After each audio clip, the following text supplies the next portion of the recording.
In today's episode of the Cognitive Dissident, I'm going to be exploring the similarities between drugs and belief systems.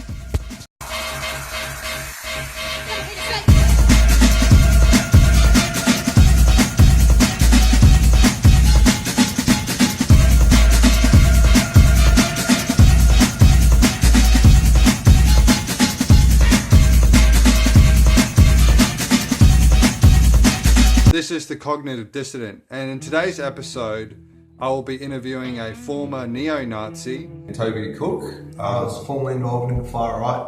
doing some stand-up to a bunch of people recovering from addiction, At least junkies come down and regret their decisions. as well as talking about artificial intelligence, as well as the similarities between drug addiction and religion. But that's why I think that religion's a drug, right? Because what do drugs do? They make people feel better. That's what religion does.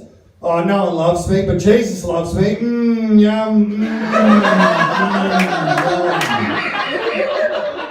But, like, at least junkies don't have the same arrogance as religious people. There's no junkies walk around neighbourhoods knocking door to door going, excuse me, have you heard of heroin?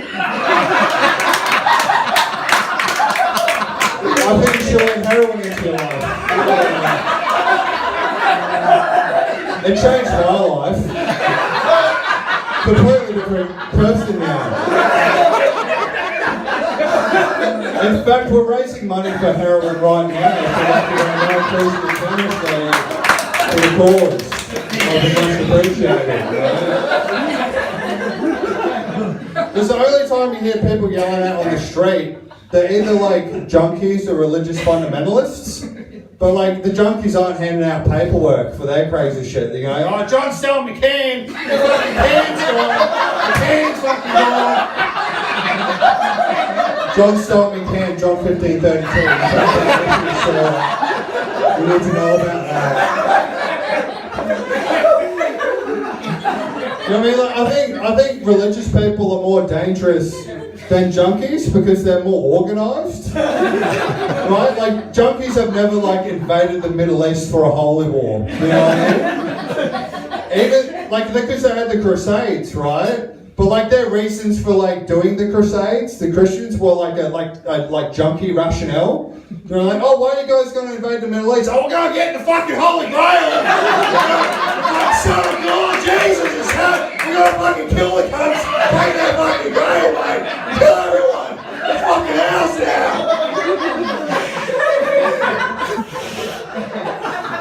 You know, at least junkies come down and regret their decisions. So,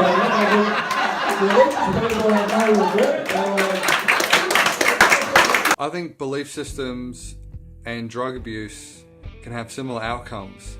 So to explain this, let's imagine you're playing Super Mario Brothers, because video games are like a simplified version of real life. So you're playing Super Mario Brothers, you jump into a hole or you get hit by a baddie, your mind will know to not make that mistake in the future and that you fucked up. Now what drugs do is they disrupt the pain and pleasure system, and when you take drugs, your brain is flooded with feel-good chemicals, so you think you're winning even when you're not. That's why Charlie Sheen's catchphrase was winning, winning. Like, winning. Some are saying that you're bipolar. I'm winning. Now this is a guy who got diagnosed with HIV. Like, I'm pretty sure that's not an indication that you're winning, but when you're on drugs, you feel like you're winning. Another example of this playing out is I was in the Valley in Brisbane, which is like this scummy red light district, and I went into a public toilet and I saw a homeless person's like blanket and shit in the corner, and then written on the toilet wall it said, I smoke meth, go me. Right? Like, I'm pretty sure Elon Musk didn't write that. Like, if you're having to write like self-congratulatory affirmations on a public toilet, something's gone wrong. They used to say I would amount to nothing, but now look at me. Take that haters. Huh? Take that. So if you're playing Super Mario Brothers and the Super Mario was on drugs, instead of falling in the hole and going, oh, it's game over, you'd be like, oh, awesome. This is the best hole I've ever fallen. I fall in holes, go me. Like, winning. right? And you're not going to get better at Super Mario Brothers. You're going to be stuck on level 1, jumping into the hole constantly.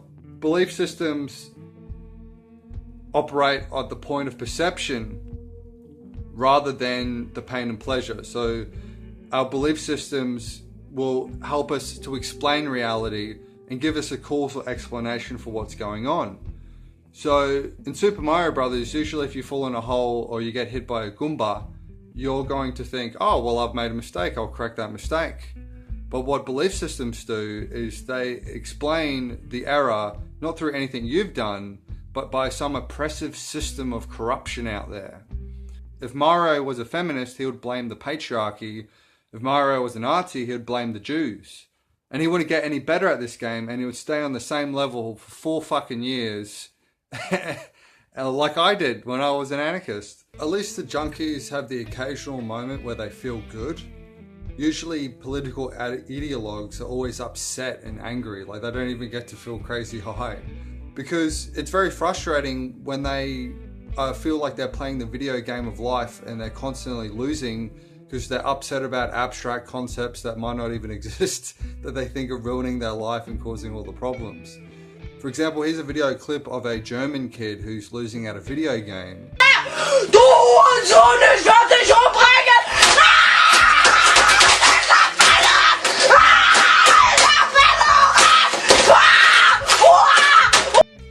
And just listen to the noises and his behavior. It's so similar to social justice warriors who aren't getting their way in life. Donald J. Trump is now President of the United States. President Obama is the ex-president. And Mr. Trump, for the moment. Oh my God, I believe in equal rights! Oh my God! Zombies! Oh, no. Oh, we should film it.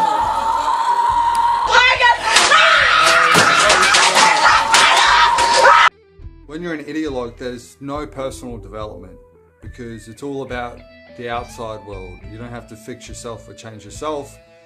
So you keep doing the same crazy actions, the same protests and stuff, thinking something will change. Speaking the truth. They don't want us to know that this building behind us has a Freemason pyramid on top of it. You're on a loop. And it's run by the Illuminati. They go around the They don't block. want us to know They that. come back. They go around again. They just go round and round. Round and round, round and round.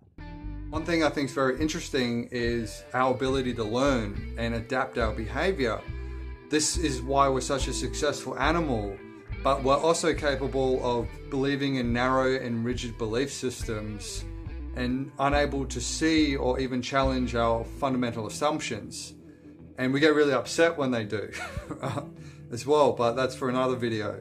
But one thing that I think is very beautiful, if you bear with me, I think if you listen to me, there's a bit of a payoff.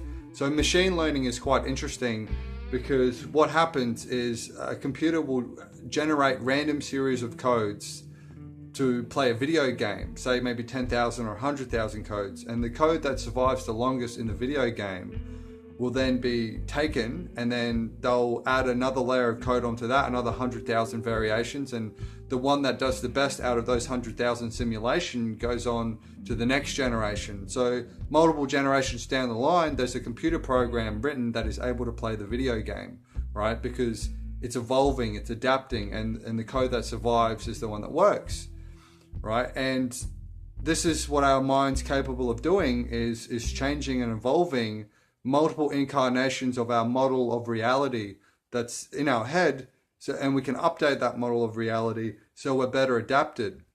As much as it's frustrating failing the video game, we can also master the video game. And I think one of the reasons human beings love watching sports or listening to music is it gives us a sense of awe. It's that it can allow us to be in touch of something that's transcending our normal human limitations. We love watching people do cool shit. So here's a compilation of some of that shit, right?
That's why I was so happy when a former neo-Nazi, Toby Cook, got out of the radical far right wing movement and... Let me re-educate. We need a good old-fashioned book burning. Let's go. Let's just completely wipe the slate of all these people's minds. Hey, I'm Shayne Hunter. I was a former radical left-winger, member of Antifa and Toby Cook. I was formerly involved in the far right. What would you like to communicate to anyone who might be listening, Toby? Get out and live your life. Don't waste your time in some movement that's just going back and forth. Groundhog Day. Yeah, get out there and live life. Go travel. Go read a book. Go read a book, cunt.